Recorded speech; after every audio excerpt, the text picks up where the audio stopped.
You know, jig fishing oftentimes is overcomplicated. It doesn't have to be. It's pretty simple. It's a bait delivery system. So we're gonna take this Drop TG and show you 3 easy ways to rig a leech, a night crawler, and a minnow to catch more fish. Let's start with the minnow. So here we go. I got a lively fat head here, nice and juicy. I'm gonna take this 1/4 ounce. You can use whatever size you need to get down to the desired depth. And what I'm doing here for starters, I'm just gonna nip hook this right through the lips.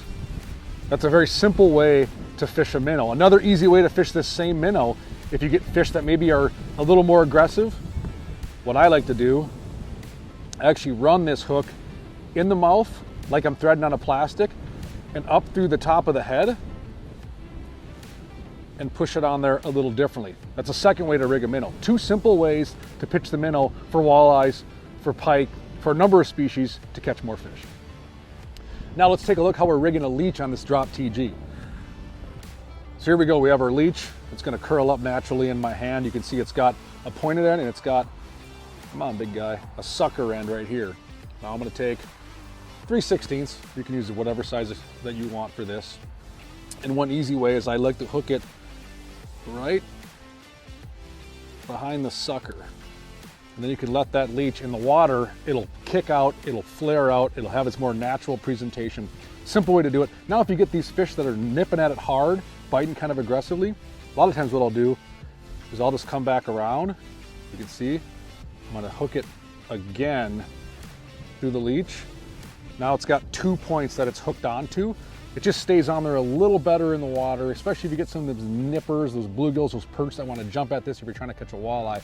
But 2 really easy, simple ways to fish a leech on a jig head. Now we'll show you how to rig a night crawler on a jig head. Super simple. It's probably the most classic bait that you can find. Probably can dig them out back right now. One way to do it is to thread it on just like a plastic. I use the whole crawler in this scenario. I'm gonna thread that up and on there just like this. And I got an entire crawler that I'm fishing. And much like the other presentations, if you get more of an aggressive nipping type fish, what I'll do is I will use a smaller chunk of crawler. So I got my crawler here with my fingernail. I'll just rip some of that off. I'll put that back inside the dirt. Now I got a smaller chunk of crawler. Same application, thread that on. Now what you'll see is I have just a smaller profile if I'm targeting fish that are not as aggressive, or I don't want that crawler to fall off. Easy way to fish a night crawler on this Drop TG.